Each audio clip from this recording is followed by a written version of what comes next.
এসেই খেতে বসে পড়েছো?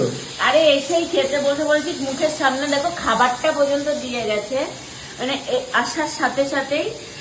আর এসে আমার এত মানে খারাপ লাগছে। দেখো আমরা নাকি অসুস্থ একটা মানুষ, তোমাদের বললাম যে দুজনেরই শরীর ভালো না, দুজনেরই জ্বর এসছে, একজন পাপ নাকি মচকে গেছে, তার নমুনা দেখো। সে হচ্ছে রান্নাঘরে দাঁড়িয়ে দাঁড়িয়ে রান্না করছে, রান্না করছে। ঠিক আছে, শুধু রান্নাটা করতো। এখন দেখো কি করেছে, এই যে নারকেল কুড়িয়ে রেখে দিয়েছে। আমি যেহেতু নারকেল মুড়ি খেতে ভালোবাসি, সেই জন্য নারকেল কুড়িয়ে রেখেছে।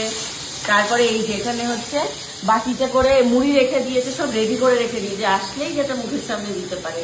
আবার শুধু সেখানেই শেষ না, ছেলের পছন্দ আছে আলাদা, বৌমার পছন্দ আলাদা, সবকিছু তারা মাথায় রাখে। ছেলের পছন্দ দেখো, ছেলের পছন্দের মতো নেই যে পরোটা, আলু ভাজা আর এই যে বেগুন ভাজা করে রেখেছে।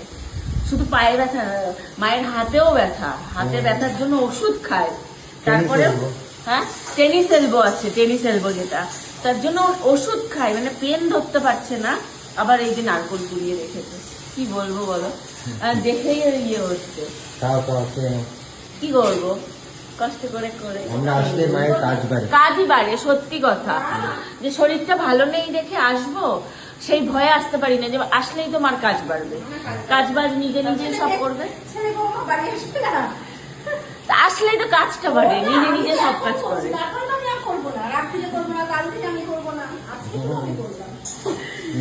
চলো খাটে খেয়ে